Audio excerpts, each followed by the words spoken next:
again this morning. I hope that you had a very nice learning experience yesterday, thanks to our colleague Adrià, who is also CEO of the startup Miivo in Valencia, like he explained us yesterday. So again, today the rules are the same. If you want to take the floor, please raise your hand. We very much encourage this, by the way. It's also quite interesting to see your faces. So if you can, please leave on your camera. We are very keen on having a very profound interactive session today. So at given intervals, Adrià will interrupt and you will be asked to take part in the exercises that he has prepared for you, because after all, learning goes better when you actively participate, which is the purpose. Again, if you successfully finish today's meeting, you will have the right to have the accreditation of the training, which will be given to you through the ACTA platform, which is linked to the OBEC project that the meeting is taking place for. It's one of the outputs of the project we are leading. So without any further ado, if Adrià is ready for you, then I am ready too. Adrià, you can have the floor. Thank you, Tessa. Good morning, everybody. As you mentioned, today I'm going to be speaking about how to pitch your business idea. Yesterday we spoke about how to create a business plan, and I already saw that there was some people that were yesterday. So I will try for those who were yesterday to connect a little bit what we saw on a business plan, because in the end, pitching your business idea has a lot to see with what you have structured and what you have written in a business plan, but in a more direct and attractive way, just to convince people in a face-to-face or in an online presentation. So as Tessa said, I really liked yesterday's interventions from, I remember Jean-Pierre, Nora, thank you very much for your interventions, because I think that the course is much more entertaining and also enriching if you participate and you make questions and I can solve your doubts from my experience. So I encourage those who were yesterday and those who are new today to ask whenever you want. We will, as Tessa said, we will be making some posts to put these Slido questions, to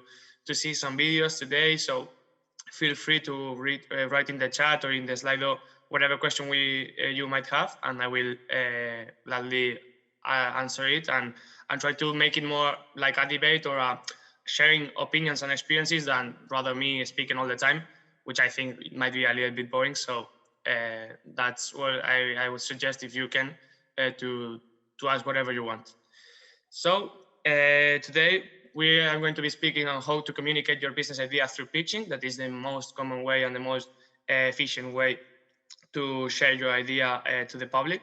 I will be also talking about why do I think that pitching is so important, because in my experience, I've been the person in charge of pitching for the entire life of my startup, and I've fallen in love with pitching because I think it's a really, really nice experience. It's a really, really nice way of projecting your idea to others. And in the end, I will show you some pitching models, because depending on which type of pitch do you want to prepare and do you want to make, there are some pieces of advice that I would like to share, because I've been through all of them, and I think that some differences are key to provide a better idea or a better picture of what your startup is. So how to create a good pitch? First of all, as yesterday, I want to start explaining a little bit for those who don't know or who don't know it very well. What is a pitch? A pitch is a brief, persuasive speech that you use to spark the interest in what your organization does. In that sense, it's something I would say, like in a comparison, it's a verbal or an oral business plan, and much shorter, obviously. You have to use it, and you must use it to create interest in your project or in your idea, or even in yourself, as we will see later. So a pitch is basically the way you can, in 5 minutes, in 1 minute, in 3 minutes, in a really short time, catch the attention of someone that you want to have some implication in your idea. It can be an entrepreneurship challenge. It can be a key contact that you want to achieve. It can be a business angel that you need to raise funds. Wherever they are trying to do with your organization, with your startup, the pitch is the best way to do it, because it has a personal component that I think it's really powerful, especially these days that technology has absorbed all of us in a digital world, also through pandemics. I think that every time personal engagement, even though if it's through a screen, it's really important, that it's really valued for the people in the startup ecosystem. Why do I think having a good pitch is so important? As yesterday I said, business plan is a really good technique to make clear what your idea is and what are the main points of your idea. The pitch is the following step: is to synthesize what all you saw yesterday, or all you saw when doing a business plan, is synthesizing your idea in a pitch, because you cannot be talking 1 hour about your business plan. You cannot be reading your business plan. It's a completely different format.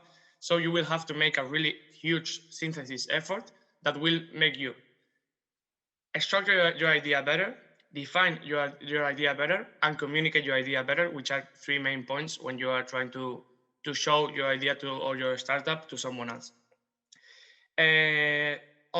Secondly, I think it's really important to have a pitch, because it can make your idea much more attractive to others.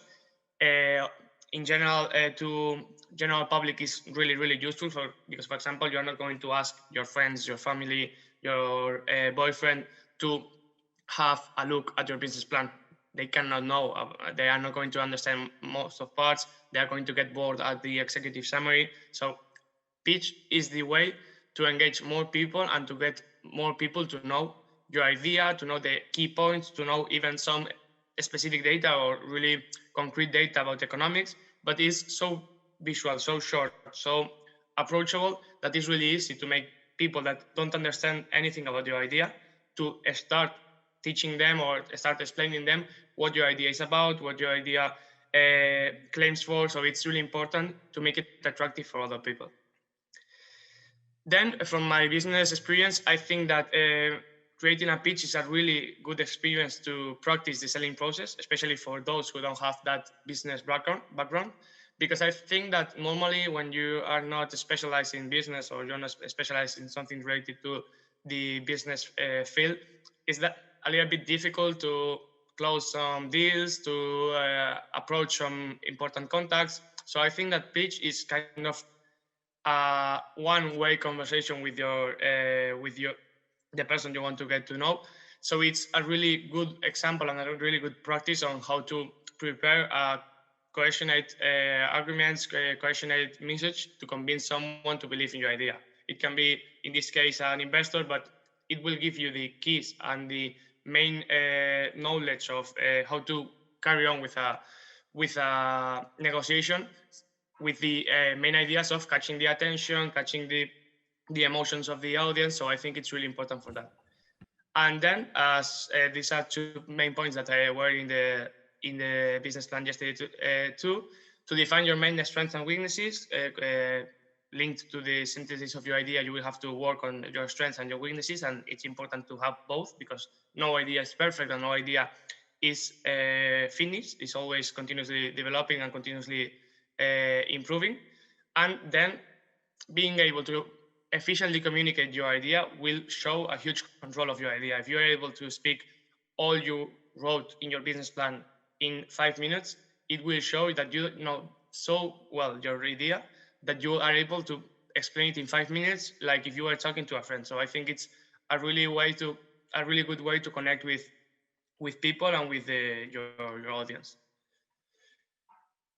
As yesterday, I'm going to make a lot of references to yesterday because I like the session, and I mentioned that for the business plan there is no exact formula or exact structure to follow. I explained the one I like to follow and the one I've been perfectioning throughout all my experience. So in this case, in the pitch structure is the same. I normally like this type of a structure because it's the one that has worked for me. But as yesterday, you feel free to think, to innovate, to be different. Don't be afraid of I'm not following any structure. I've been told that this structure is the good one. I'm providing my example. If it fits you, perfect. I'm really glad. But if it doesn't fit your idea, your way of communicating, don't worry. It doesn't mean that it's wrong or it's bad. You have to create your own pace communicating. You have to create your own style even. So I'm going to explain these parts in this order, but you can change or you can adapt it to your idea or to your way of expressing yourself. So in this sense, as we saw yesterday, I really like the concept of storytelling, but especially if I liked it in the business plan, which is a little bit more formal. When it comes to the idea description of a pitch, I think that is really powerful to use the concept of storytelling. Based on these three steps, the problem statement, the solution description, and the value proposition, I think it's really important that you can create a kind of story in which audience can be themselves reflected. They can see them, they can picture themselves feeling what you felt in the problem statement or feeling the pain that you are describing in your problem statement. For example, when I pitch Miivo, that for those who don't know, it is a mobility application. Okay, I always mention a moment in which I was rushing to get to a university exam. I didn't know which electric moped was available or not, and I had to download all the applications and all the things and go through all processes. And I ended up not getting to the exam and having to do it again in the next time. In my case, in June. So I recommend that you try to look for a real problem. It can be yours. It can be something you have identified. Not always you have felt the problem in first person. But if you identify a real problem and you are able to describe it in a very realistic way, it will provide the audience a point to get engaged with your idea from the very beginning. Because if you, for example, are approaching a problem that many of your audience or many people of your audience is interested about or feels pain about, it's really important because you will have their attention. It's like I see myself in this problem. I'm going to be I'm going to try to follow the presentation, because if he's or she's providing a problem, it's because he or she has a solution to this, and I'm really interested in that solution. So when you have this spark of attention that the real problem generates, you come up with an amazing solution. My solution will solve this problem because it can do this, or it will change the way we do that. So it's really important that you create that spark at the problem, and you immediately, with your conversation, with the storytelling that I mentioned before, introduce the solution in a much more interesting way for the audience. And once you have the interest, once you have relieved this pain from the problem statement because you just posed the solution, you explain why this solution, and you clarify why this solution is providing value to them. My solution is providing value for this type of people, that is the one that you are talking to, for example, because it makes you feel better, because it makes you waste less time, because it allows you to reduce waste, because it whatever. So in this storytelling format, you are able to catch the attention, relieve the pain that you stated in the problem, and once you relieve that pain, explain and clarify why you are relieving this pain and which are the most important points why you are relieving this pain. So I think that this structure is really nice. I really recommend it if you are able to manage to create this kind of structure and message at the beginning with your idea. So because I've seen, and from my experience, from other pitches I've seen in other webinars or events, it's something that it's commonly used, and when it's perfectly done, it's really, really nice to see a pitch like this and to see how pitchers can relate to the audience in such a good way. So as I was saying, I'm going to explain step by step this part in case anyone wants to know about this specific way of presenting your idea. Which are the main points that you have to present? Which are the main points of your that you are solving with your idea?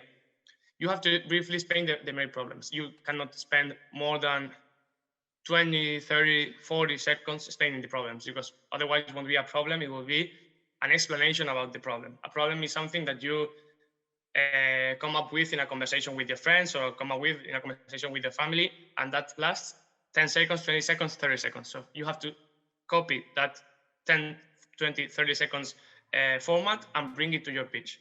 Then when you have brought up this problem, you connect with the main pain points that your potential consumer might have. So you make that connection that I was mentioning before.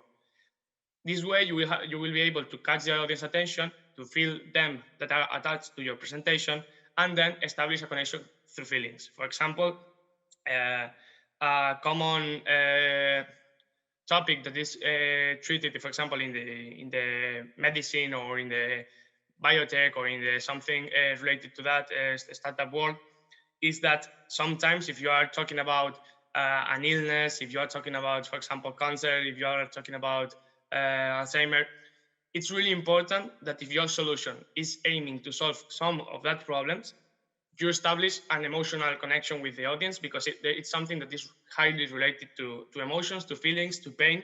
So if you are able to connect with their pain, and then in the solution description, be able to solve this pain immediately, the feeling that the audience is going to perceive about your idea, about your description, and even about yourself, because you are able to communicate in that way, will be amazingly effective to catch their attention and to keep this attention throughout all the information, because they will be really interested in knowing more about your idea, in knowing more how you are going to solve that problem that they have. And once you connect it, you have that time, extra time, to convince them with your arguments that you will provide later on your pitch. So in this case, you provide your solution, you describe it, you show the market gap you will fill in, and you will try to connect with the problem, and then show the value proposition, which is the value added that your solution offers, step by step, or really clearly with bullet points, with icons, with whatever format you prefer. You describe the key advantages of your solution, and you link it with the previous pain points of the audience. So you can have examples to make it clear, or you can use examples basically to make even stronger the relationship that you just built with the problem and solution format to connect with the audience. So I think that it can be really, really useful to use examples at this point. Now I want to show you a little video that it's really, really nice from the new company that was based on something that I think it's related to this structure, and then we will comment it and we will talk about the questions that I posed in the slide, okay?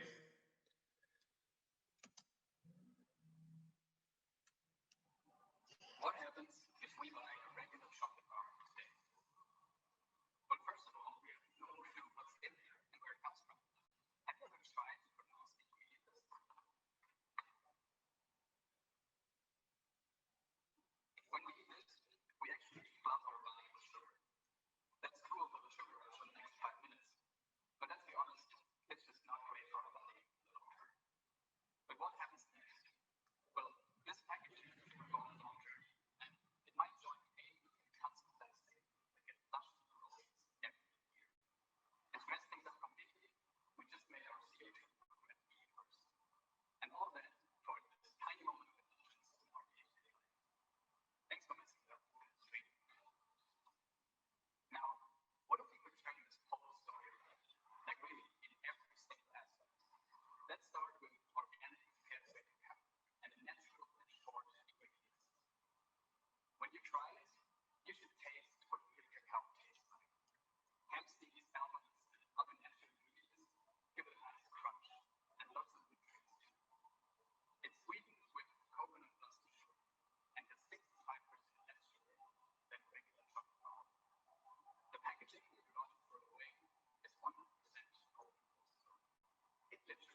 So bearing in mind this really amazing video that I really like from the new company, can anyone tell me if you identified any of the parts that I mentioned on this storytelling format that I just described? Did you see some of the parts that I was talking about?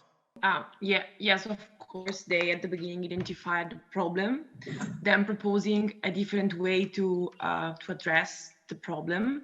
So the recycles paper of the packaging, the idea to plant a tree for every single bars bought, and so on and so forth. So I think that they follow the structure, problem, solution, and value added of their idea. That's it. It's what I was mentioning, and I really like this example, not only because I really like the idea and the history behind it, it's because I think that they take this format to the whole next level, and they provide the perfect example to show how engageful this format can be, because it's always something depending on your preferences, on your beliefs, on your even social background. But it's really important to have that engagement with the audience, and they make a combination of the music, the message, the way they provide images, the way they provide the problem, the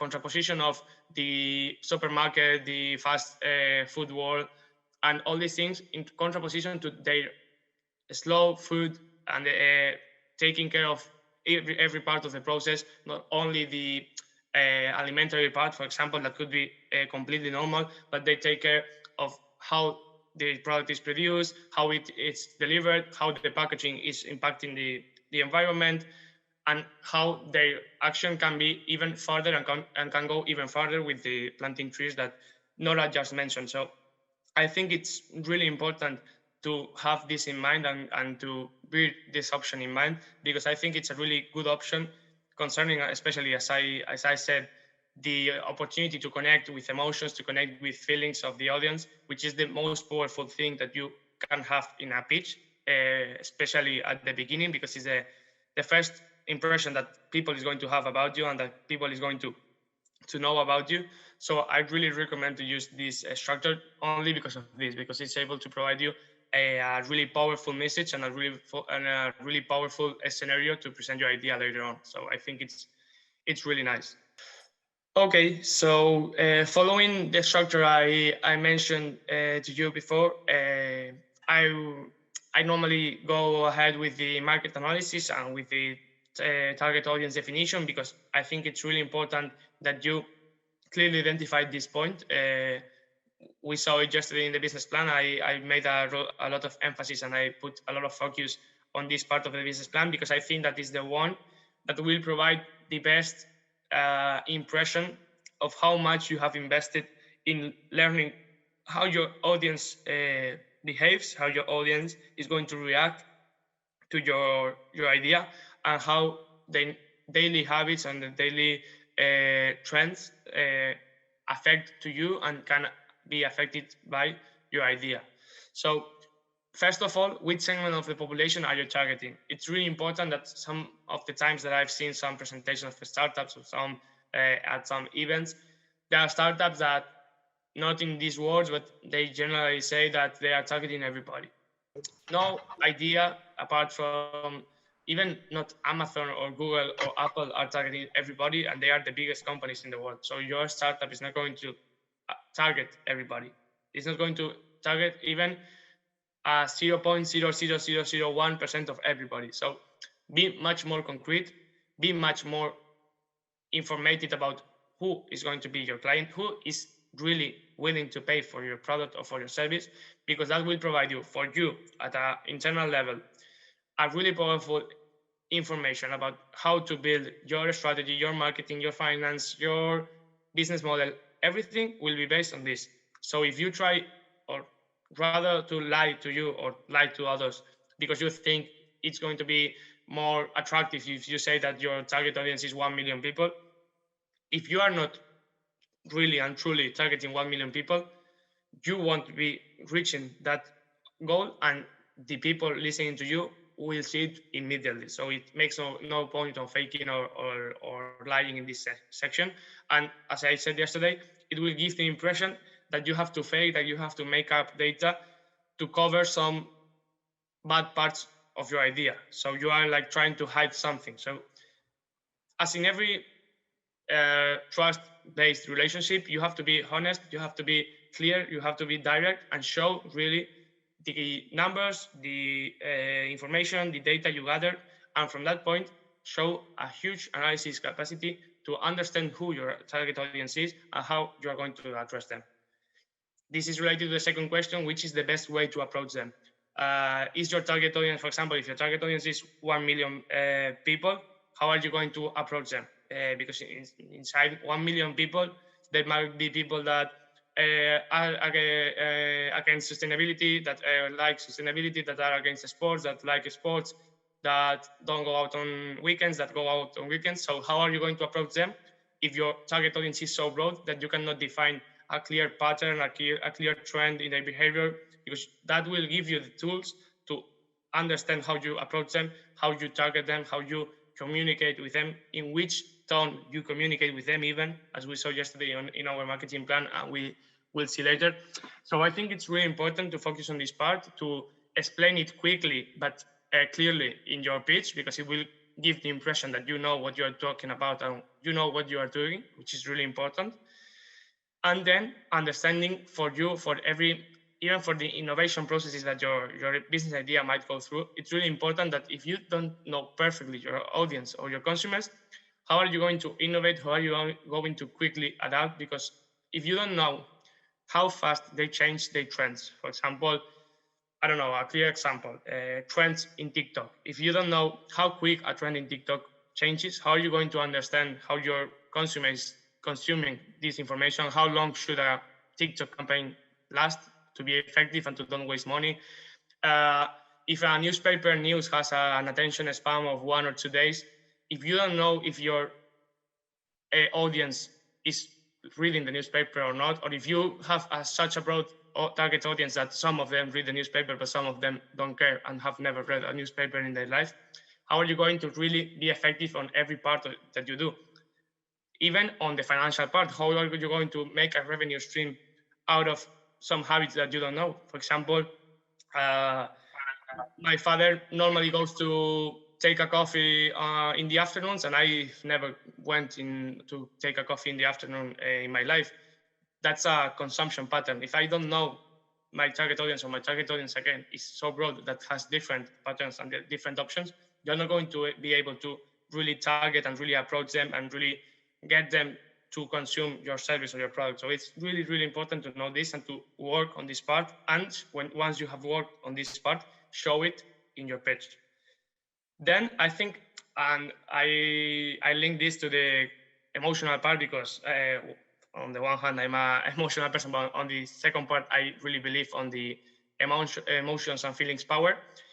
What makes them feel satisfied and unsatisfied? If you know that, well, your audience, your consumers, if you are able to identify what makes them feel satisfied, sad, happy, angry, euphoric, excited, if you're able to be so descriptive, so specific, so studied information about your consumers, you will be able to, for each feeling, for each emotion, provide a solution or provide a multiplier. For example, if you are able to make the moments that they are happy twice as happy, you will be able to target a really powerful point of their consumers. If you relieve their problem twice as fast, twice as good, or twice as lasting as they currently do, you will be able to connect with your audience, because you will know how they feel and how you are making them feel after they use or consume your product or service. So it's really important to really look into what your target audience is. So it's really important to know who your target audience is and concrete it and specify it as much as possible. And last, as we saw yesterday, basically concerning in this sense the pestle analysis that we mentioned before, how does the social and cultural background of your target audience affect you? How does, for example, if you don't take into account anything, or you don't take into account for example, that in a clear example in Valencia, that there's like a Muslim neighborhood in which there is that Muslim traditions. Why, if you don't know, if you don't investigate, if you don't know your target audience, why should you put something, for example, a really clear example, I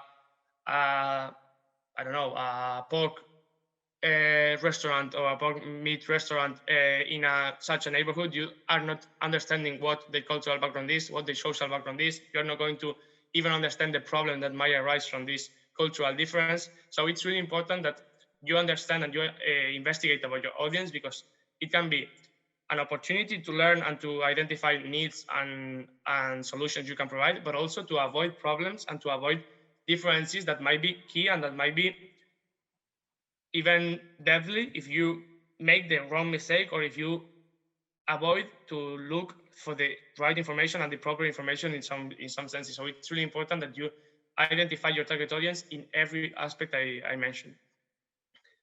For example, I really like the Spotify case. I was investigating about it.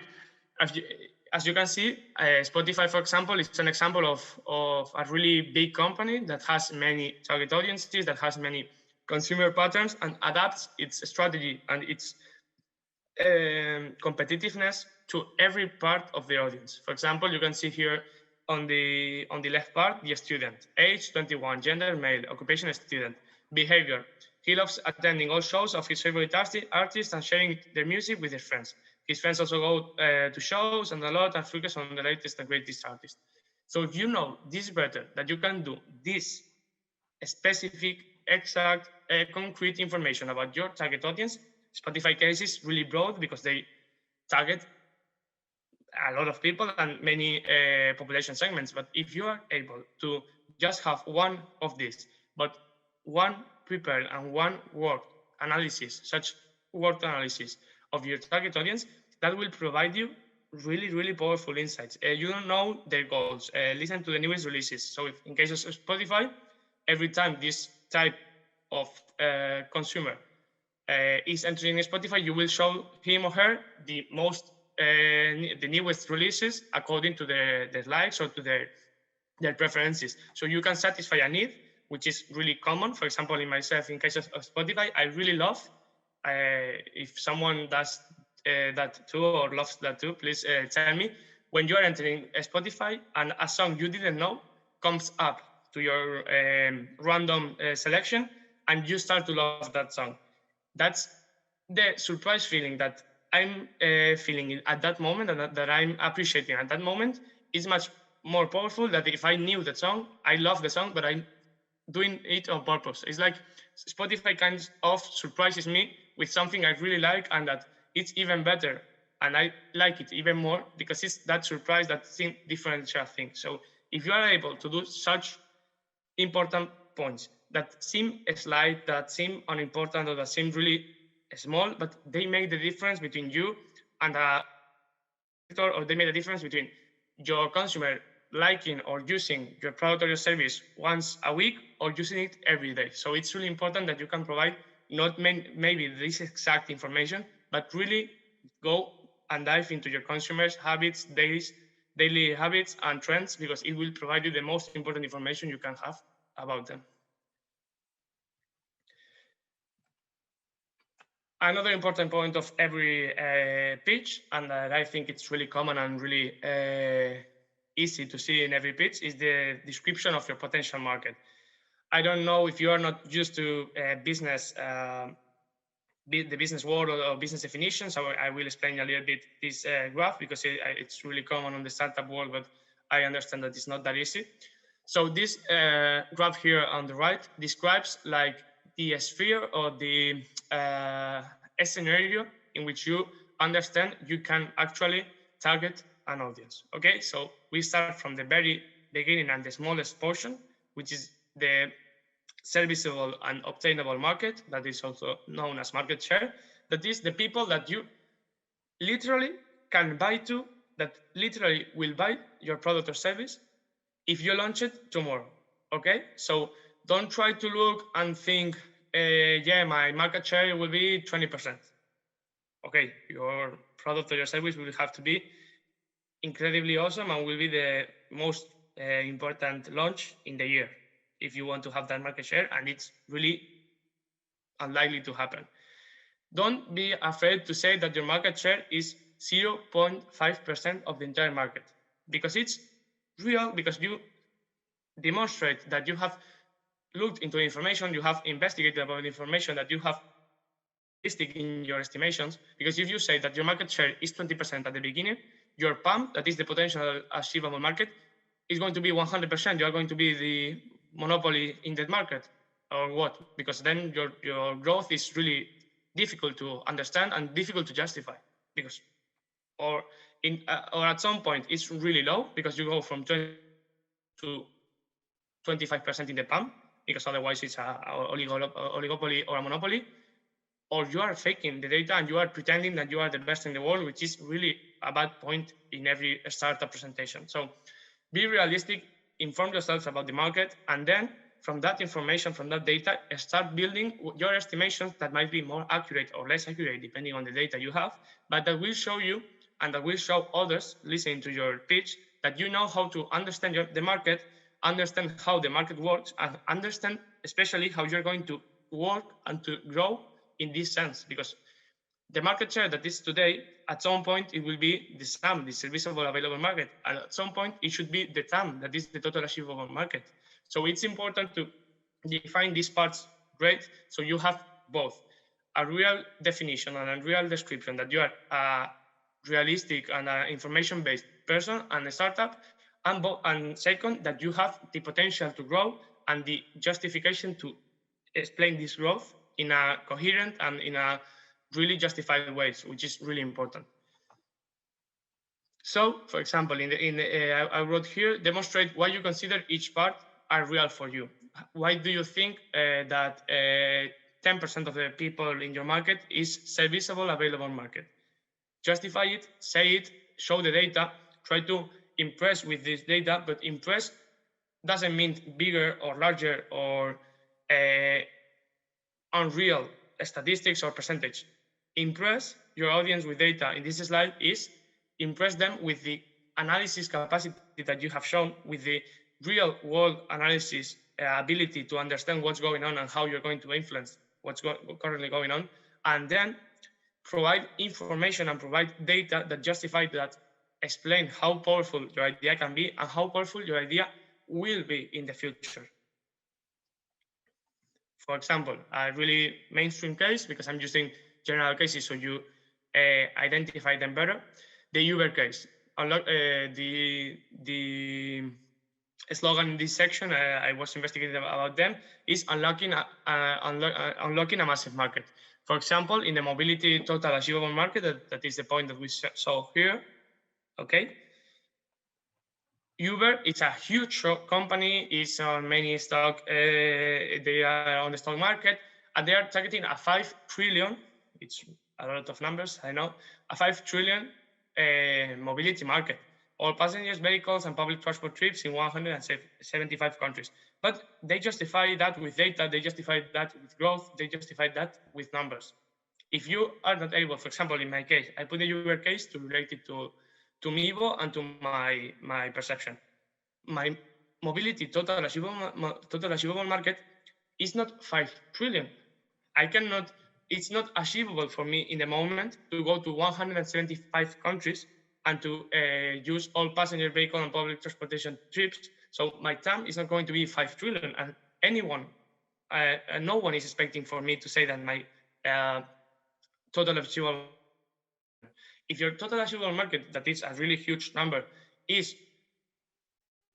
1 billion, that it seems really huge data, but I'm comparing to the Uber case, it's perfectly okay that your total achievable market is 1 billion, or that is 1 million, or that is 100,000 euros, because it depends on what you are trying to do and how you plan to do it and how realistic you are being trying to define your market. So it's important that you identify these numbers, identify these tips to better show that you know the market, that you know how to build that market and how to exploit that market with the right calculations, the right work behind it. Not because I want to have 5 trillion total achievable market, I put 5 trillion and it looks impressive.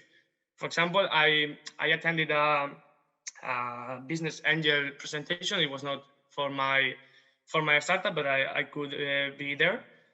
And there was a startup that presented this slide in a really much more fancy way, but they presented this slide trying to explain their market and their total achievable market, the serviceable available market.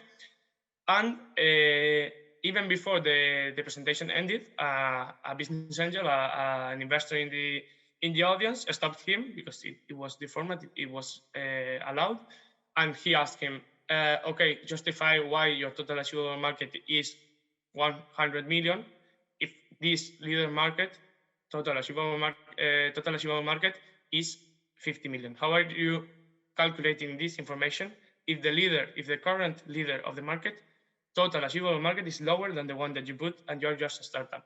So investors will be the most prepared people, entrepreneurship challenges judges will be the most prepared people and have seen a lot of information, have seen a lot of startups. So trying to fake or trying to pretend that your data is so big and so huge that will impress them and that will completely forget about what's behind that data.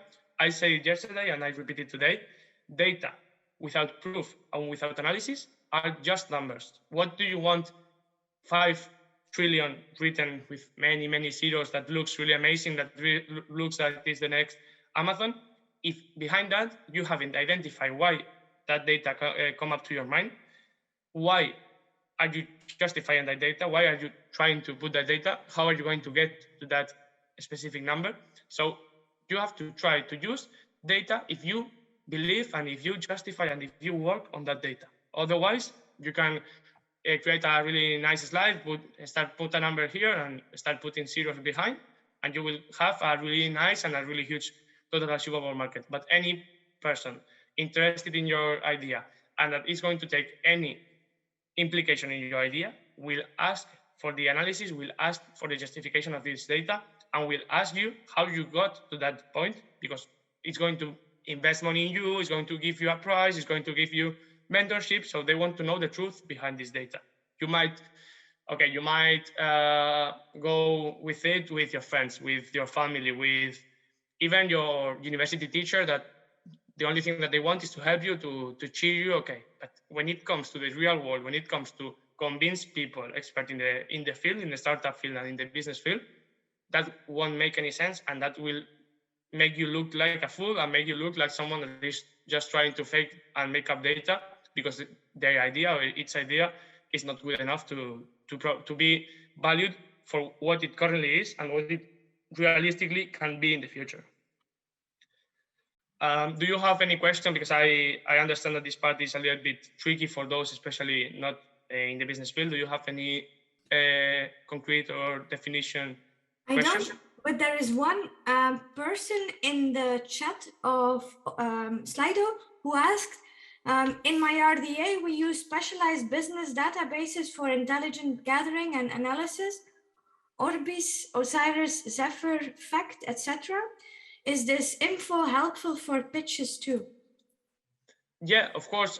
Especially, you mentioned Orbis, and I've used Orbis at some point because I like it, especially for the competitors analysis, because you can find many information and many financial information about your competitors in that software. And of course, that pages or softwares or other ones are really, really powerful. And as I said yesterday, even asking the market itself, asking the providers, asking the suppliers, asking the public entities working on that market will provide you important and useful information to know which is the market share, how you are going to take that market share, and how the market is evolving. So any piece of data, of reliable data, don't take any piece of news and use that as justifiable data. But if you have like this kind of softwares and that kind of information analytics, use it as much as you can and relate it to some conclusions and to some interesting conclusions that justify your information and that justify your opinion or your information, the information you're showing in the slide, because it will be really useful to increase your credibility, increase your reliability, and increase the trust-based relationship you are trying to build with investors, with judges, or with mentors. So I think it's really, really powerful and really useful to use this type of software to make your pitch, and to not to make your pitch exactly, but to back up your pitch with powerful data. Now, I imagine that it's more achievable for an entrepreneur or a startup to approach a supporting organization to provide them with the software, because the very limited knowledge I have about this type of software from the past, it's quite expensive to buy these databases. So I cannot imagine that a small company can ever afford to have access to this directly, right? Yeah, that's completely true. In my case, I've been lucky, and I think it's something, at least I think it's common, correct me if I'm wrong, but at universities, these services, higher tier services, lower tier, because Orbis is one of the best ones in the. I think that universities normally provide their students with this access while they are students to these databases. It's true that, for example, in my case, I'm using Orbis because my university has Orbis permission and allows me to use Orbis in their platform. But it's also true that if you are a sole entrepreneur out of a university or without any external help of another entity or institution, it's complicated to access to this information because it's expensive. These softwares are normally really expensive, and it's completely normal that you can't afford to pay for them, especially at the beginning and not even in more mature phases, because normally the prices and the fares are quite high. But as I said, there is always options. There is always information, reliable information that is free or that is much more affordable than these services might be. So look, it's just looking for it, trying to gather it, and if you can't find anything from it in the internet or in the resources that they are available because they are too expensive, go to the market and ask for it directly to the people that are involved in the market and that are trying and that are currently operating in the market, because at some point someone might give you some even more powerful insight. Maybe it's not data, but it's an opinion or it's a future forecast that they have as a company that will allow you to forecast your market, that understand the market trends. So I think it's always, as always, money is better to use it and to invest it in these kind of things. But if you don't have the money, if you don't have the resources, there are always options to try to back up your information and your data in this market analysis part. Okay, we have another question. Let me check. So, Adrià, how can we possibly estimate the consumption pattern of our intended target group? I imagine this is a very difficult part when building a pitch. This might be the most difficult part that I've experienced building my pitch, because in my case, we just launched our application yesterday. So before yesterday, we didn't have any data to use, and even yesterday or today, we don't have any useful data to use. So I understand that great worries on that part from the entrepreneurship point of view. But I have to say that the people you are presenting to, or the information you should be presenting, as I said, if you are honest and if you are clear with who are you talking to, they will understand that at the point you currently are, you don't have that data and that you don't have that accuracy level that other companies have, because they have the experience, they have the metrics that they already got. So that's what I think, and that's what I always say, that it's really important to be honest and to be direct with the people you are talking to, because if you explain that your idea, your business, your startup is in a development level in which you don't have real metrics yet, it's completely okay. No one created a company or a startup and all of a sudden had 100,000 users or 100,000 consumers. Justify that you are in an early stage point, that you are working on it, that you are developing, that you are carrying on questionnaires, that you are carrying on surveys, that you're carrying on interviews that are providing you some really useful feedback and that are backing up your estimations and your hypothesis on how your business will work on the real market. and base your estimations on market studies, on competitors' data, on market growth strategies, estimate a little bit what are your expectations and what are your goals. That's why building your business plan will help you on this, because if you expect to have 10,000 users of your applications in the first 3 months, okay, that goal, it's completely normal and you can set that goal. But then you go to the market, you see which impact do 10,000 users have in the market. Is that 1% of the market share, or is that 10% of the market share? Because maybe your goal is being too big and too huge at the beginning, so you will have to rethink your goal and to rethink your strategy about that goal. So I think it's completely normal to have that doubts and to have that fear to estimate data. But as soon as you are transparent, as soon as you are clear that your early stage point only allows you to have estimations based on market information, on interviews, on surveys, on questionnaires, people will understand it and will value that, because you will be honest and you will be clear and your information will be useful. Maybe it's not as powerful as saying I have 10,000 active users, but people is not looking for you to have 10,000 active users. People is looking to know if you went to the street and you asked 100 people because you weren't afraid to ask 1,000 people to get that 100 responses. So depending on the point and depending on the stage your idea is, people will be expecting something different from it, and you will have to provide the best at each point, at each stage that you are in. Don't worry to be Uber data if you are not Uber. If you are Miivo, try to have Miivo data and Miivo information. You have to be realistic and to be clear with the information you are justifying and you are using. Thank you, Adrià. Javier also wrote in the chat, would you be able to provide an example of the link between the market analysis part and the actual pitch?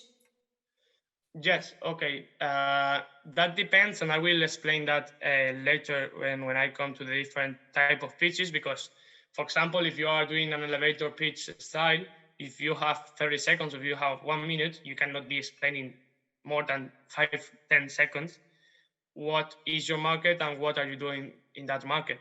So maybe market analysis, you're not going to be talking about SOM, SAM, TAM, PAM, and all these letters, but you will say that you are targeting this market and that you want to operate in that market. And if that information catches the attention of the person that you are trying to look for, that will let you introduce much more information later on. But on the other hand, if you are making a pitch for an entrepreneurship challenge, as it was my case, in which I had 6 minutes in one, I have 8 minutes in another, 4 minutes in another, even 10 minutes in one of the last ones I participated in, depending on the length and depending on the structure of the pitch that you are allowed to do and the time you have to present your idea, you have to be much more concise and you can use much more specific data if you have more time. Obviously, if you have 1 minute, you just have to say, I will operate the mobility market that is currently growing at a fast pace. Okay, that's all I'm going to say in a 1 minute pitch. If I have 10 minutes, I'm operating the mobility market that is currently growing at a 75% growth rate, which is currently based on different options and different mobility trends, which are this, and this. It's different, and I understand that sometimes leaving away information of your speech, it's complicated and it's hard and you feel like you haven't said anything in your pitch. But this synthesis, prioritizing the information you want to say, and also not always prioritizing the importance, but the attractive part of the information you are saying. If you have to catch the attention in 1 minute, you will have to use attractive words, attractive messages, different type of tones, different type of ways to communicate. So it depends on the length and it depends on the format of the pitch. Okay, we have no more questions, it seems, Adrià. So if you want to continue. So I want to repeat this part because I liked the reaction yesterday, and for those who didn't see it, you're going to see my most polemic sentence in these sessions, which is competition is good. Yesterday, the ones that were here not knew what I said this. And I think that in the pitch, it's really important that to at least slightly mention who are your competitors and how you plan to beat them and how many are there. And depending on that competitors landscape, you will be able to provide competitive advantage. You will be able to introduce which key elements in comparison to what is currently going on, because you might have really nice features, but if they are currently satisfied, why are you trying to approach them, or why are you special on them? So, as I said yesterday, and I repeat it today, competition is completely okay, is completely good, and you don't have to fear at any time competition. You have to be respectful with competition. You have to be aware of competition, but you have never to be too scared of competition, because, as I said, it will provide you the information that you don't have. It will provide you, as I was saying, at an early stage, data that you don't have, but that your competitors do, because they have more experience and more time in the market. So they will provide you, okay, they have been selling this and this and this, so you can estimate your forecast, your sales forecasted with a competitor's database. So it's important that you understand your competitors, that you identify, that you investigate, and that you analyze your competitors to see what they are doing, to see what is going on, and to see what they do well and what they currently don't do, so you can target and you can approach that market gaps that they are currently leaving alone. So competition, in justifiable terms, it's always good, it's always positive. So you have to be able to compete, and you have to be able to innovate, so you can really compete with someone that is building and is fighting for the same market share that you are. So I think market competitors landscape should be not a really long part. I wouldn't spend more than 20-30 seconds on this slide, but I think it's important to mention it, and I think it provides useful information and a really good impression to those listening to your pitch.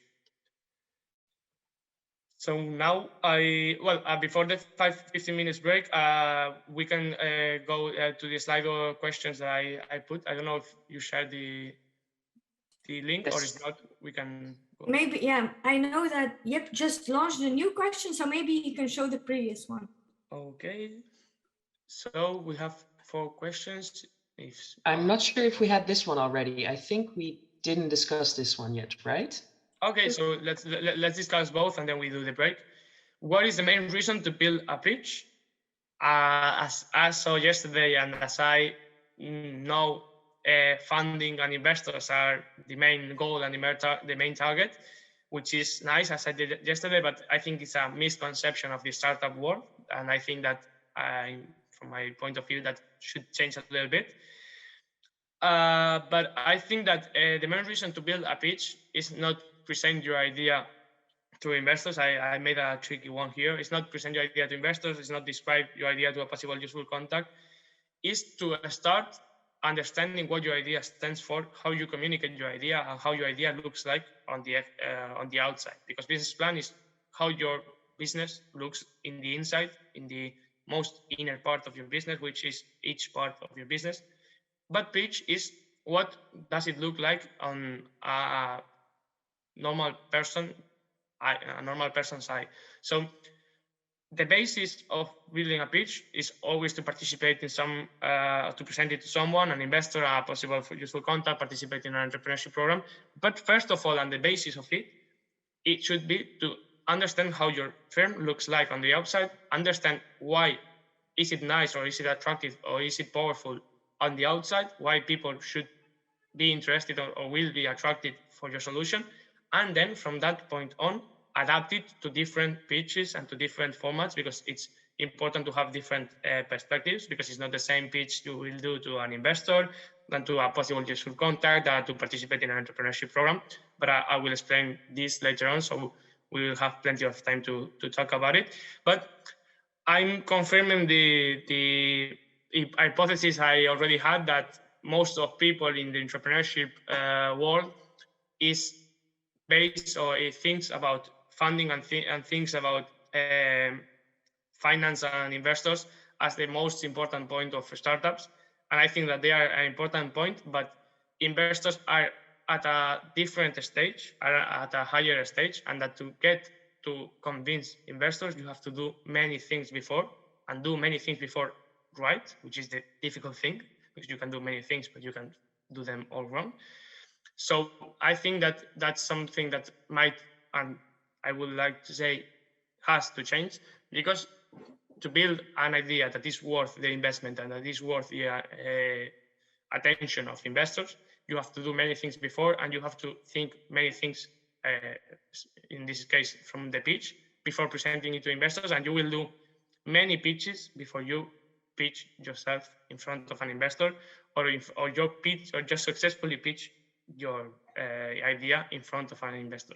So it's what I have to say. If someone has a different opinion, I'm more than pleased to discuss it with anyone that voted for the present your idea to investors, or why do they think that is it so important to pitch it in front of investors. So go ahead if you have any questions, or if not, we can go to the next question.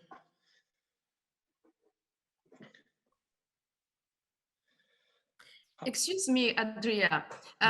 Pitch, is it only toward the investors, or can also be toward my customer? When you're talking about customers, it's not normally, the pitch is not the best format, and it's not the normal way to communicate. It's not more marketing plans or marketing channels or marketing techniques. But investors are not the only way, or are not the only reason why you can pitch. As we could see in the last question, you can pitch in front of a possible contact, an important contact, or you can pitch in an entrepreneurship challenge, or in a market challenge, which is a really nice opportunity, and I highly recommend it. But for customers or for final consumers, pitch is not something you normally do. And if it's not the case that you make a general speech in a university, in a town hall, or you are explaining your idea in front of inside of an event, but normally you are not pitching to the general public in most of the cases.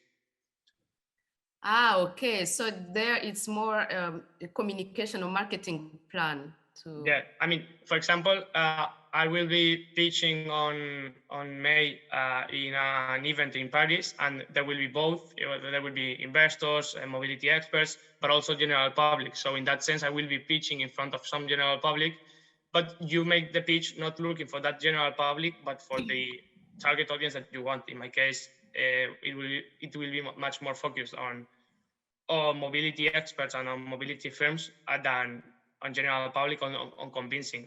It's of course a good opportunity to make your idea more recognized and to shed some light on your idea, but it's not the main goal of my pitch, or at least in my case, it is not the main goal of my pitch to get to the general public, but to get to mobility experts or mobility companies, for example. Mm-hmm. Okay, so when now I have another question. So no. Can you associate your pitch to your brand and to your slogans, to your marketing publicity, to your publicity? So can you link your pitch to your brand so people can recognize and remember when they listen to the pitch, or when they see the brand, remember that it's you? Yeah, in that sense. Mm-hmm. Yeah, finish. Sorry, I interrupted. And how do you it, or how would you do it? Yeah, it's a really good question. I think that is something that has to see with the general perception that you build around your brand. It's a combination of your communication, both the pitch, marketing efforts, social media. It has also something to see, and I've understood the power in the last months of the visual identity you build around your firm. So your firm will be recognized because of the way you communicate, with the tone that you normally use to address your public, the words, the slogans, as you said, that you use. So if you are able to make like a whole set of your startup's identity, and that makes you unique and different from what others do, because each firm has a slogan, different even songs, image. So if you're able to provide that combination of elements, your visual identity, your communication tone and message, and the main slogans or key sentences that you normally repeat and that you normally say in your pitches, in your communications, in your website, wherever, you are able to provide that whole part that identifies your idea as your idea. I hear a slight sound, I know it is your idea. I hear that slogan, I know it's your idea. I see that logo, I know it's your idea. So it's like a more than one thing, it's a combination of several things from several parts of your idea. Okay, so and just shortly to talk about how long should a pitch last. Most of you voted 3 minutes. Some of you voted 5 minutes, and then there is only one person that voted 1 and 10 minutes. I think that, as I said before, it highly depends on the format of pitch that you are participating on, which is depends. Normally, it doesn't depend on you, and it's something fixed for the investors or for the programs you're participating or for the time you have.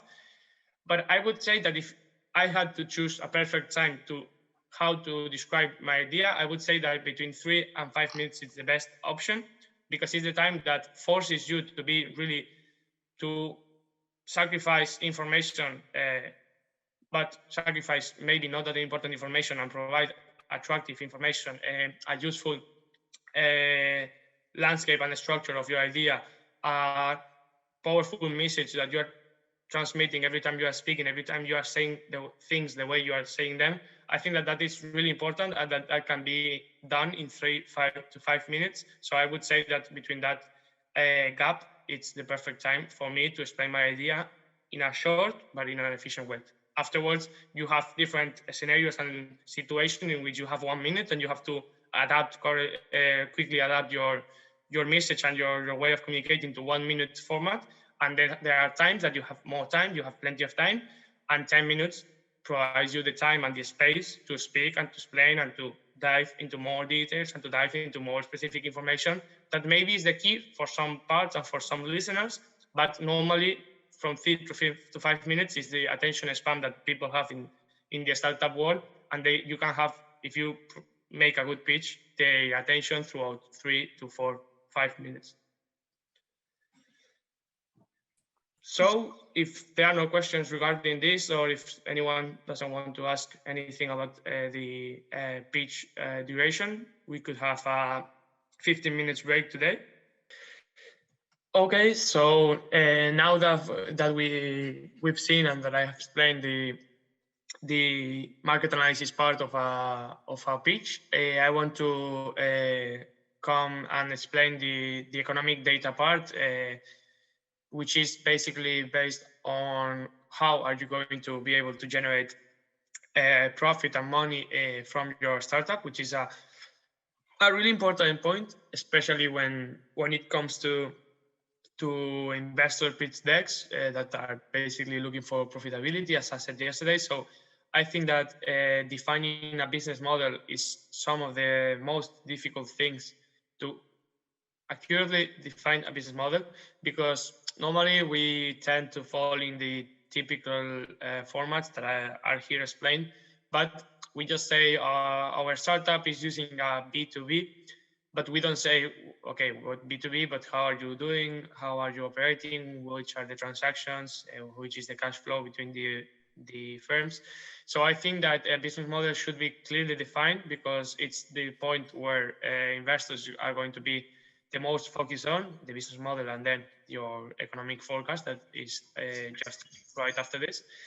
So in this first slide about the business model, I'm going to present the 4 main types of business models that I know and that I think that are the most used ones. Other ones are a little bit more complicated or not that used because they are not that efficient. So first of all, we have B2B, that it's basically your startup or your firm is selling to other businesses. It's not targeting direct consumers or direct or final customers, but other businesses, which is a common type of business model. The other one, and I think it's the most common and the most known one, because it's the easiest one to see, is the B2C, that is business to consumers, in which you sell to the final consumers. I think that this is the most easy one to understand, at least not to do, because it has some tricky parts, but to understand it's quite easy, because it's all the transactions we do are based on a B2C business model between between us and the firm that is selling or providing our services or products. Then I included the B2B2C because I think it's a currently growing option due to some economic information that I've seen, because there are some trends that explain that collaboration between firms and collaborative business models, for example, Uber is using a B2B2C because the drivers are providing the services themselves, but they are not the final consumers. So they get Uber gets the money from the drivers, but they are not the final consumers. So you sell to final consumers through other businesses. I also included this type of business model because it's the one that we use at Miivo Mobility. We use a B2B2C model because as we unify all these mobility options in a city, available in a city, what we do is charge a small commission to every mobility operator. So we are selling our service to final consumers, but we earn money from the business. That is something that it's hardly seen when it comes to it be alone. I mean, it's difficult that a company is only based on a B2G, but there are companies that share different business models depending on the branch of their business that they are explaining. And B2G simply defines that you sell to governments or public entities, that your target audience or your target consumer are public entities. This is a really clear example in, for example, some construction firms that are based on, for example, building bike lanes, which is something that is always in charge of public administration or governments to decide. So, for example, this type of firms are currently being explained like with a type of model of B2G, because governments have a completely different way of working that consumers have or businesses have. They have to go through many processes to ensure transparency and the lack of corruption. So there are differences that have come up to bring this new term, which is not completely defined or completely assented in the landscape, in the business landscape, but it's more and more used. And I think it can be a really good definition because it has some key differences between the other three business models. So what's a business model and what do you have to do in it? What you mainly have to describe in your business model is the money flow that happens in your business, in your idea, in your project. You have to explain first how you generate revenue, where the revenue comes from, as we said yesterday, who is paying, how much, how often, in which situation, through which channels. Are they paying online? Are they paying in cash? So it's important to explain how to generate revenue and how this revenue is generated. Then, apart from this, we have to consider who manages the revenue you generate at which stages. In the case of direct business models, it's quite easy, although there are some exceptions. But for example, in the case of the B2B2C, you have to clearly define, and it's our case. You can see here our business model. It's in Spanish because we took it from our presentation in Spanish. But the thing is that you can see that there are several parts implicated: the users, Miivo, that is us, and mobility companies. So in our business model and in our visual representation of our business model, we want to describe how does the money flow work, where does the money come from, where does it go, then how is it managed, how is it transferred, and all these aspects. So it's important to define all the actors, all the processes, all the money flows in a business plan, so you can define and people can understand where and each part of the money flow, because at some point there might be business models in the sense are analyzed in a way that they look for the part or the process or the exact stage in which the business model could not work or could be a little bit more weak. For example, if in our case, a weak point of our business model that we have identified and that we are working on is that it's complicated that mobility operator firms concede to us the possibility to manage all the money workflow, because of course it's a lot of power for us, and they want to keep a higher part of the power in this extraction part. So it's important to make these business model descriptions and definitions and processes, because you will identify which needs every part on the business model has, and you have to identify and you have to find the win-win situation, because the business model has to be based on a win-win situation. You cannot be winning too much, because other actors will complain and will not be happy, or they will leave your business model, and you will have to rethink your business model. So it's important. And as I just said, it's important to explain how often is revenue generated, because you can have a really nice and really structured business plan and describe the money flow and all these things. But if you don't have a real estimation or a real definition of how and when the revenue is generated, it's difficult to understand how you're going to do it and how sustainable it is throughout time, because maybe your business model works perfectly, but for a one-time buyer. But if you have to sustain this demand, this revenue generation, this cash flow throughout time, to be profitable throughout time, you have to check and you have to show how you pretend to be profitable in a sustainable way, in a lasting way. You cannot just say, okay, I'm going to make this money, but how often? Because I want to know how much time do you have this possibility to generate this revenue, and if this possibility increases or decreases over time, if the quantity increases or decreases over time, and many important aspects that affect profitability and economic growth.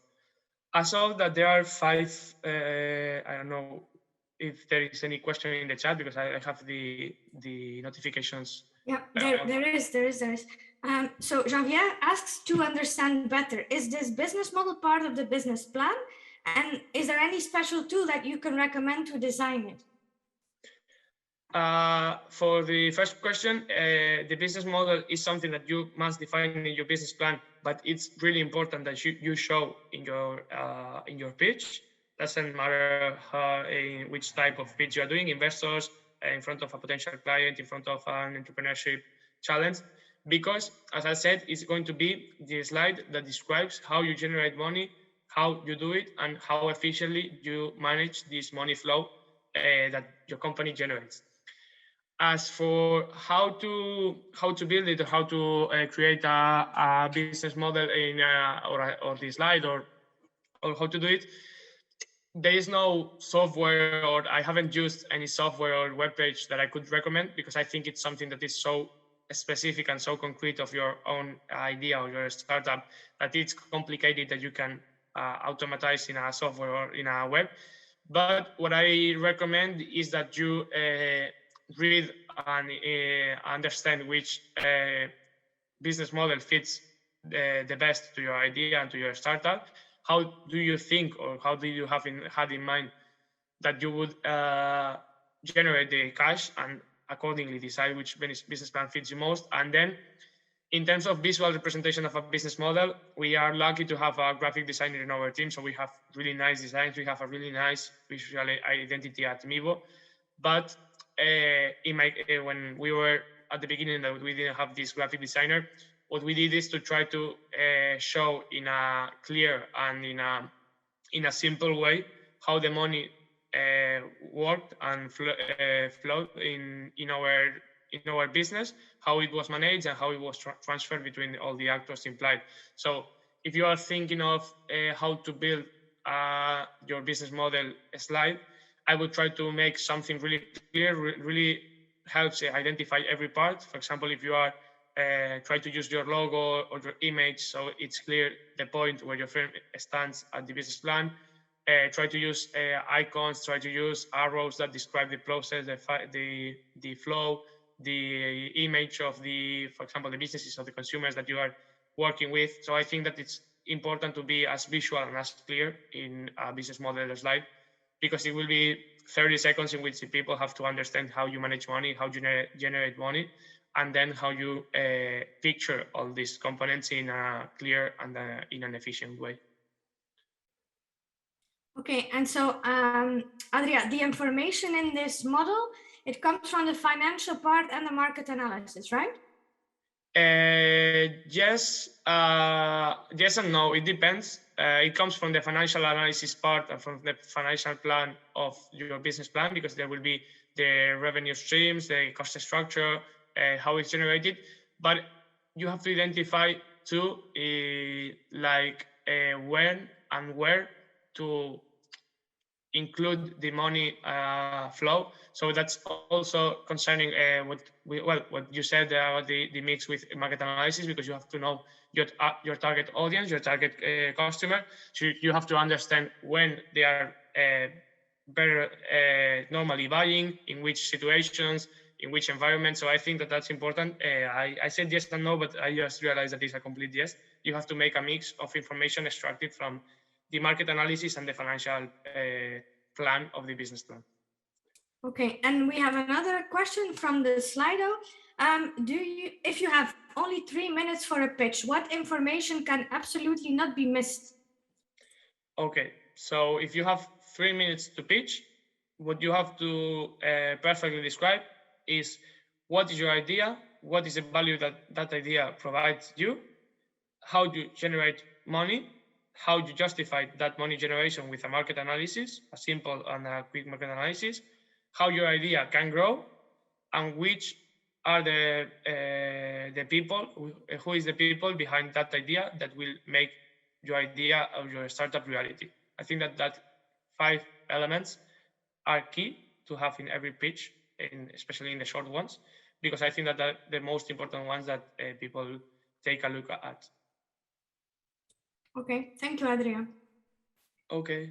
In case the person that put the question in the slide wants to have any further explanation or wants to know any further comment on that, just go ahead and ask or put another question. I will be really happy to answer it later if you want. I was thinking, because, well, I know, yeah, I'm going to finish with the economic data. It's really important too that if you have the time, and linking it with the question that I just answered, if you have, depending on the time you have, you can extend or you can contract more the time you are just spending on this. But it's important that you can provide at least an overview of the estimations and of the revenue and profit forecast that you are getting in now and in the future, because it will be the point where investors will look the most in how much money you are generating, how are you generating it. You know, they look at how you generated it to understand it, and then they look to how much with that business model they generate, or you can be able to generate. So in once the market analysis is done and once the market is explained, the business model has to show the most important figures. You have to show the most important data that you have found, that you have forecasted. And as always, and as I've repeated several times in the presentation, you have to justify, at least with as strong arguments as you can have, why do you think that data is reliable and it can be achieved. If you have metrics, put them, and put the estimations of the growth estimations you have from them. If you don't have them, which is the case at early stage startups, estimate them based on information on competitors, on market growth trends, and all these things. And then I think it's really important that what I mentioned and what most of investors are looking for in these presentations is the sustainable growth and sustainable scalability of your project. If you have a perfect business plan, if you have a really clear and some good numbers of how much revenue or profit you are going to generate, it's really important and it's key, but it will mean much less if you cannot justify and if you cannot project a sustainable growth over time.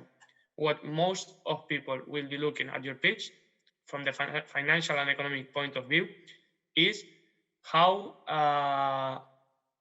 much your idea can work, because what they will be doing is investing at an early stage or at an exact stage of your firm with the hope and with the aim that your idea becomes twice as big, 5 times bigger, 10 times bigger, so the investment is twice as profitable 5 times as profitable or 10 times as profitable. So specifically talking about investor decks, projecting a sustainable growth in numbers is really important because they will highly evaluate, but also, of course, and as always, justifying your estimation, justifying why do you think that it can be feasibly accomplished. So it's something difficult, especially at the beginning of any early stage startup, as it is my case with Miivo. We have at the beginning, especially not now, it's a little bit easier, but at the beginning it's difficult to define and to estimate because you don't have that much information and you have to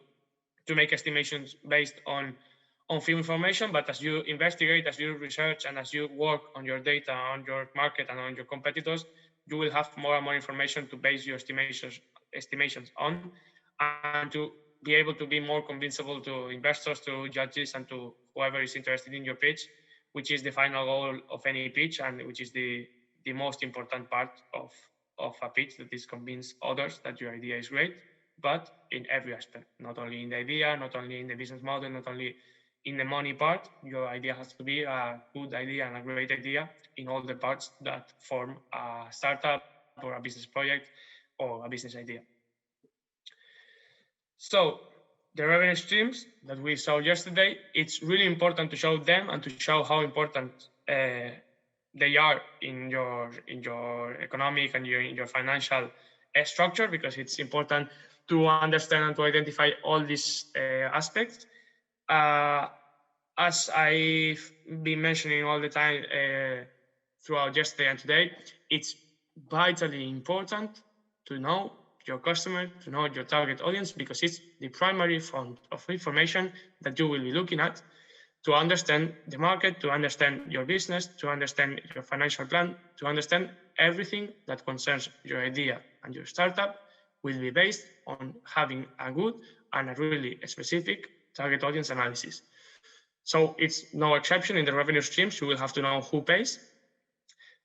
From that information, for example, you can know that young people spend normally less money because their budget is much more limited, whereas older people normally have a more stable economic situation and can afford to pay a little bit higher prices for other products. So it's important to know that to answer the second question: how much is this target audience paying to you, in which form, which quantities, and then to finally analyze the revenue streams.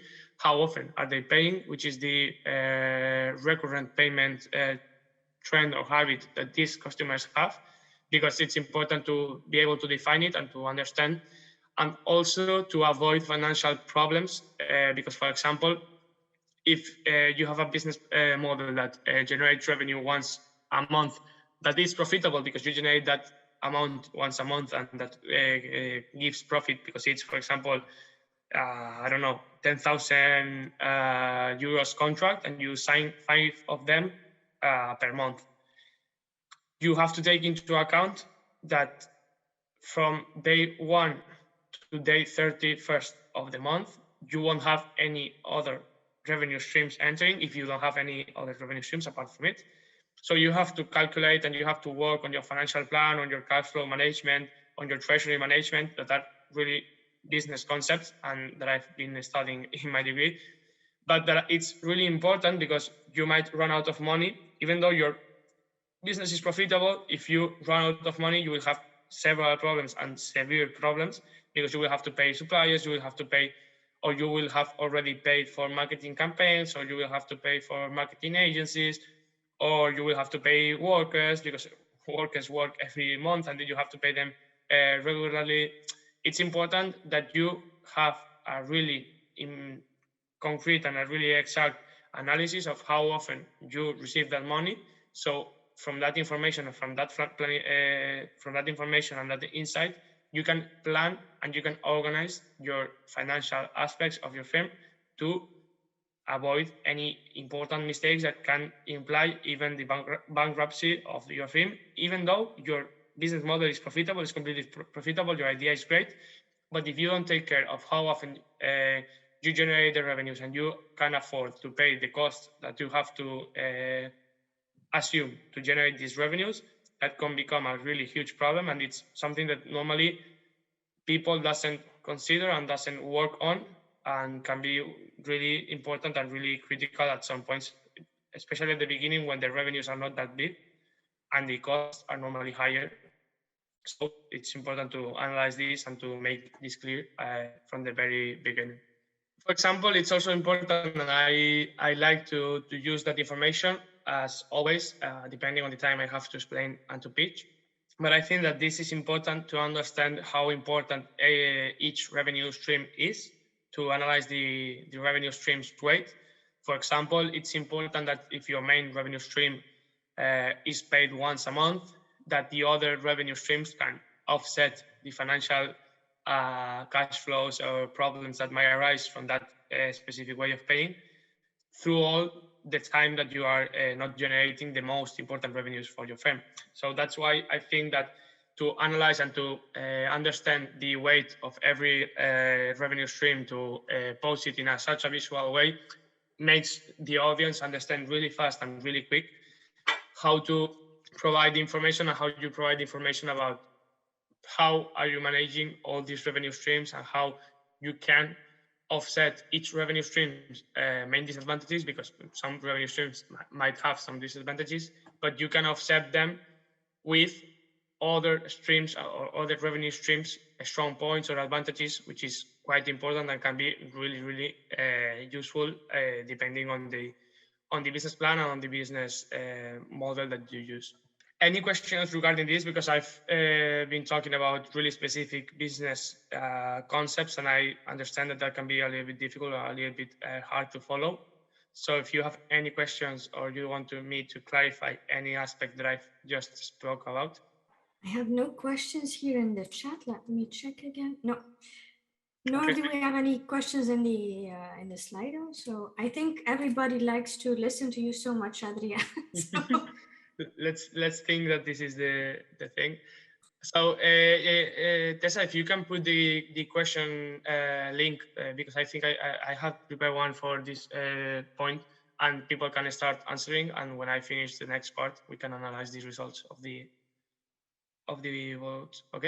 Okay, so I wanted to put this question at this point, so if you can all answer it as quick, we can understand what you think and what are the main points, and I can explain my point of view, and we can discuss about it, because as for now everything is so even. There's one vote for each option. So okay, idea and data are winning for now. Let's wait to see if we get to 10, 11 answers. That was the number that we were normally getting in the questions before, and then I can answer and I can explain what I think about this. Come on, don't be shy, answer, and we will understand. And if you have any thing to say regarding this part, feel free while we wait a little bit. Data is winning for the moment. Originality and creativity, sadly, is on the last position. So, well, feel free to keep voting, and I'm going to start talking a little bit of my impressions and my experience on this. Which characteristic is the most important for a pitch? I would say that depending on the type of pitch you are doing, data can be the most important one. Basically, for the investors' decks and for the investors' information, I think it's sorry, I live next to a street where just a truck passed and I didn't want to disturb anyone, so sorry for that. I was saying that for the investors' part and for the investors' point of view, data will be really important and will be a key element on any pitch. So it's important to have reliable and attractive data on your pitch. But depending on other types of pitch and depending on the situation, I think that pitching is really about connecting with people's interests, minds, references. So I think that the way you originally and creatively describe your idea can be a key element. I wouldn't say the most important element, because it's not even an element of itself of the pitch structure I mentioned, But I think that the way you present things, the way you communicate, the way you show your information can be as determinant as the information itself. The tone of your voice, the attitude, the motivation, the passion, the emotion, these are things that people is looking for when it's hearing a pitch and that is hearing from a startup. People don't like startups because they are they like them because they are economically profitable, because they are nice, because they solve some problems. But at the very beginning, when your startup is not perfect, when it's even not currently solving any problem because you haven't launched an MVP, a minimum viable product, or you haven't launched a definitive product, the way you communicate, the passion, the work, the sacrifice you show when you speak, when you communicate, when you organize, when you think creatively about how to express your thoughts on your idea, can be a differential element, can be something that determines if you are in or if you are out of an investment round, of an entrepreneurship challenge, or of any deal. So based on the information you provide, on the data, on the way you describe the idea, on the value proposition that you state, based on all that, and once you have prepared and you have worked on that, I strongly recommend that you look for originality and creativity and passion and motivation by the time you present it. It's something that will make difference, will make a huge difference from other types of pitches that you can see, and that will be able to detach your real implication, your real motivation towards your project, which is the most powerful resource. And at the very beginning of any idea, as I will talk now about the team, the way that the people that is bringing the idea into reality behaves towards this specific idea is the most valuable resource you will have at the beginning, the most valuable source of trust and motivation that people will have of your idea.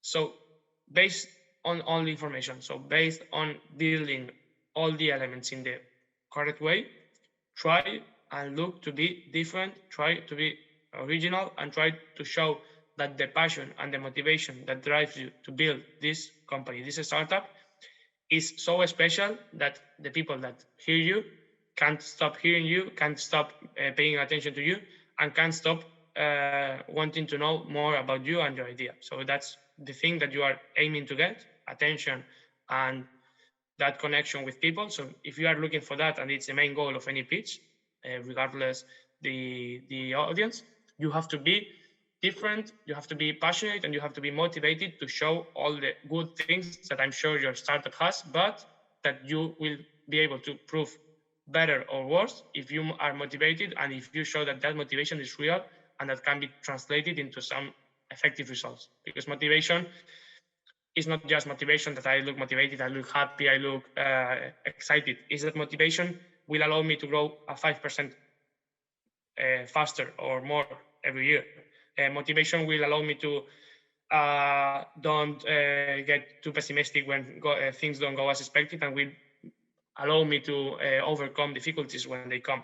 It's not that motivation is not something about a Mr. Wonderful speech. It's that motivation and passion and sacrifice are tremendously related to data, to economic results, to profitability. So it's not that investors like to have friends in the people that are pitching. They like this passion, they like this motivation, they like this sacrifice, because they know that these elements will drive to a better performance in economic, in marketing, in financial, in team terms. So it's really important to show that in a pitch.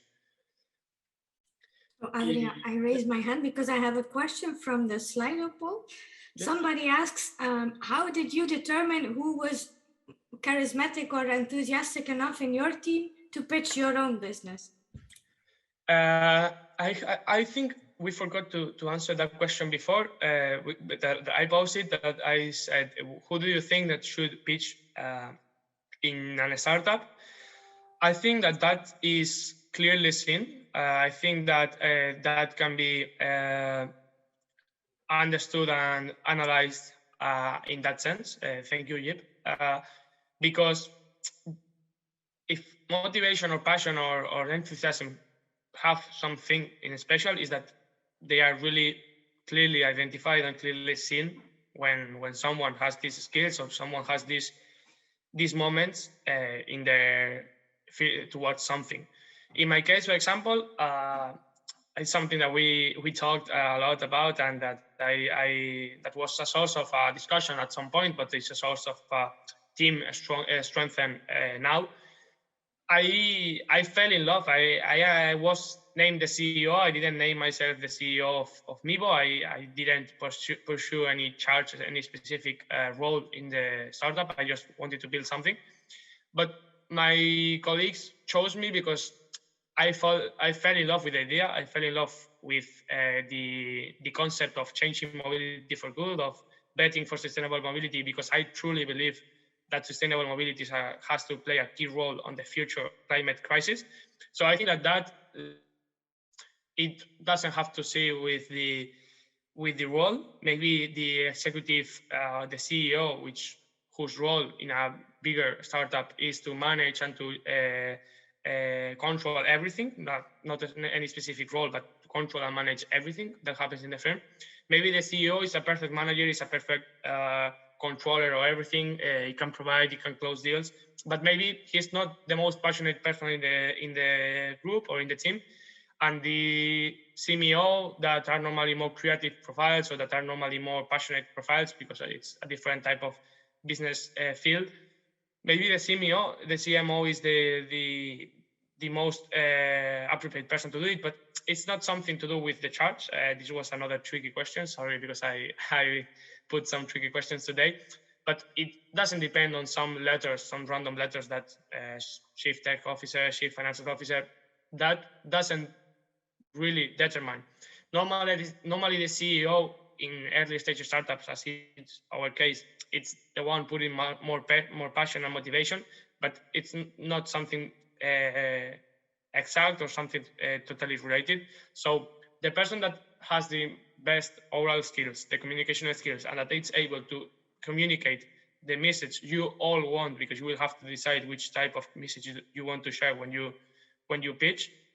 The person with that skills and with that motivation and with that proactivity to share that vision in the team is the most suitable person. So this takes me to a problem that might be a source of discussion. In my case, it wasn't. At this point, it's not something that generated any discussion.